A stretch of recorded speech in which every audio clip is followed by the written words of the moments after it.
দাবী ধমকিৰে ধন সংগ্ৰহ কৰে হিল সিন্ডিকেট চক্ৰই। সিন্ডিকেট কাণ্ডাৰীৰ ফোন বাৰ্তালাপ ডিএ নিউজ প্লাছৰ হাতত।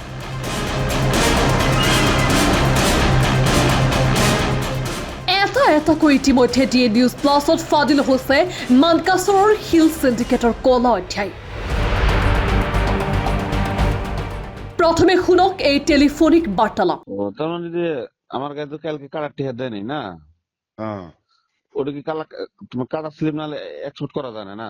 না হবে না, কেন দিনে তো জাম দিবেননি, তত মালন দিছে তো। হ্যাঁ তত মালন দিছে না না, তত মালন টাকা দিছে, তুই কেন দিলি না আমার কত?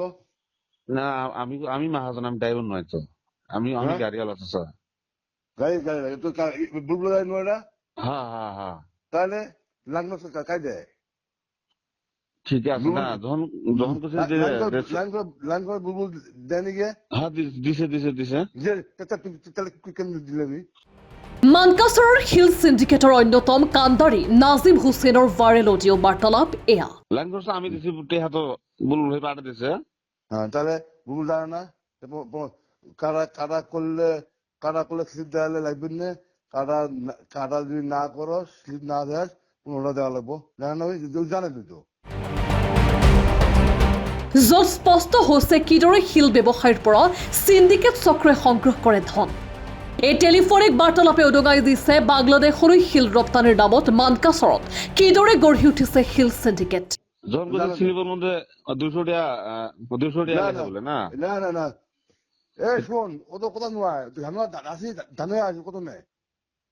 1500 টাকা। হ্যাঁ 15 টাকা নেই। 1500 টাকা বলে। 15 নেই। হ্যাঁ মাল হবে আনার, ওটা মাল আসবো। গাড়ির কাগজ আছে, কাগজ নাই না? তাহলে মাল আসবো মেঘাতে। আচ্ছা, গাড়ি তো ওটা তো কাটার এই বাহা লুট হয় নাকি? এই বাহা লুট হচ্ছে চাচা। যেটাই লোড হোক,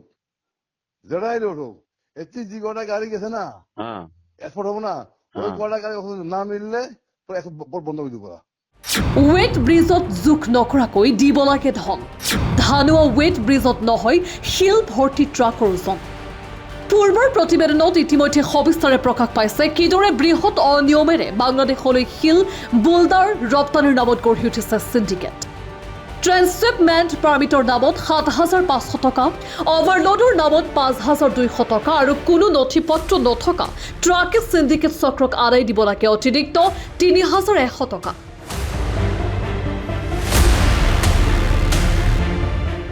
ইফালে মেঘালয়ৰ ধানুৱা ৱেট ব্ৰিজত ওজন নকৰাকৈ অভাৰলোড ট্ৰাকসমূহ আহে মানকাচৰলৈ। ওজন নুজুখাৰ বিনিময়ত আদায় দিব লাগে 1,500 টকা।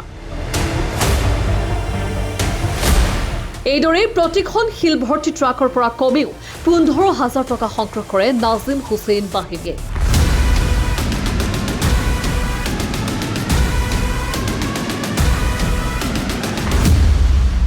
দৈনিক এইদৰে লাখ লাখ টকা আৰু মাহেকত সিন্ডিকেট চক্ৰৰ সংগ্ৰহ কোটি টকা। কিমানত মেনেজ হয় জিলা প্ৰশাসন? সিন্ডিকেট চক্ৰৰ ওপৰত আশীৰ্বাদ থকা ৰাজনৈতিক নেতা কোন?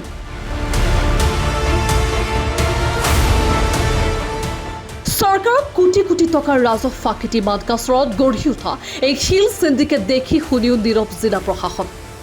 আনহাতে সিন্ডিকেটৰ নেতৃত্ব দিয়া নাজিম হুছেইন বাহিনীৰ মূৰত আছে নেকি মানকাচৰৰ এজন প্ৰাক্তন বিধায়কৰ হাত?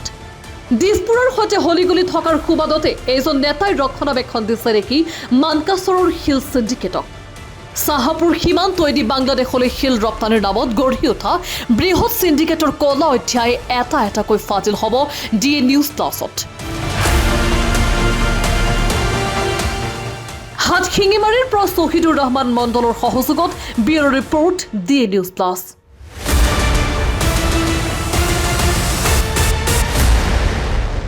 যিকোনো খবৰৰ বাবে যোগাযোগ কৰক 7099017330 লগতে 7099017110 নম্বৰত।